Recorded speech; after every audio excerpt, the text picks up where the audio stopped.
Sebelum menonton, jangan lupa like, subscribe, dan tekan tombol lonceng. Selamat menyaksikan. Industri manufaktur nasional semakin percaya diri untuk memperluas pasar ekspornya di kancah global.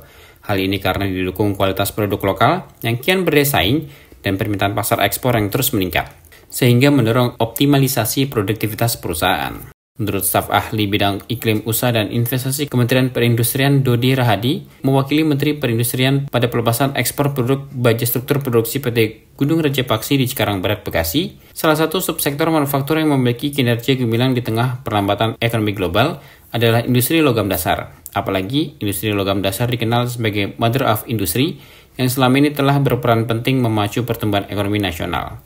Kemenperin mencatat pada triwulan 3 tahun 2023, industri logam dasar tumbuh double digit sebesar 10,86% year on year.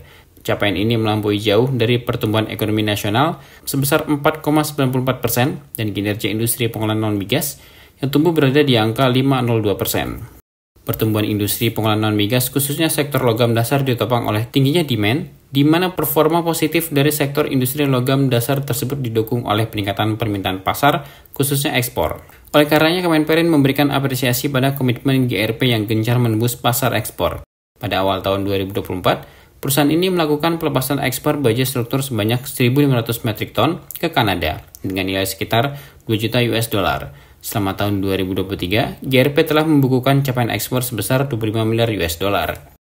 Pada Maret 2022 lalu, GRP melakukan ekspor baja struktur sejumlah 700 metrik ton atau senilai 1 juta US dollar ke Arizona, Amerika Serikat.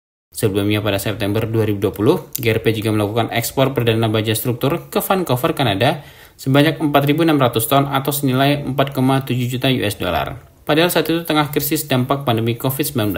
Capaian tersebut menunjukkan bahwa kualitas produk baja dalam negeri telah diakui oleh kancah dunia sehingga dapat menembus pasar internasional. Guna meningkatkan kemampuan industri logam dasar nasional, Kemenperin bertekad mendorong sektor ini semakin aktif berinovasi melalui penggunaan teknologi terkini seiring dengan perkembangan industri 4.0. Upaya ini dapat menciptakan diversifikasi produk sesuai kebutuhan pasar. Apalagi industri baja ini merupakan sektor esensial bagi pengembangan sektor industri penting lainnya, di antaranya konstruksi, alat transportasi, energi, alat pertahanan, infrastruktur, termasuk juga proyek pembangunan IKN. Selain itu, dalam pengembangan industri logam dasar nasional, Kemenperin telah menerapkan berbagai kebijakan strategis seperti optimalisasi pengendalian impor, penerapan TKDN, verifikasi kemampuan industri baja nasional, promosi investasi produk baja, pengenaan tarif maupun tindakan non-tarif, penerapan SNI, serta pemberian fasilitas fiskal dan non-fiskal. Pada kesempatan yang sama, Presiden Direktur GRP Firdaus menyampaikan, produk baja struktural yang diekspor GRP pada awal tahun ini untuk mendukung pembangunan proyek Yukon Bridge di Kanada. Dengan weather resistance grade, produk ini mengandung penambahan nikel untuk ketahanan korosi, menjadikannya pilihan ideal untuk konstruksi jembatan dalam cuaca ekstrim. Melalui ekspor baja struktural ini, lanjut Firdaus, GRP berupaya untuk menciptakan prestasi baru dan memperkuat posisi Indonesia di panggung global. Menurut Firdaus, kontribusi GRP pada penguatan industri besi dan baja di Indonesia tidak hanya tentang angka ekspor, melainkan juga terkait menciptakan dampak positif pada pertumbuhan ekonomi nasional. Tim Eljan Media laporkan.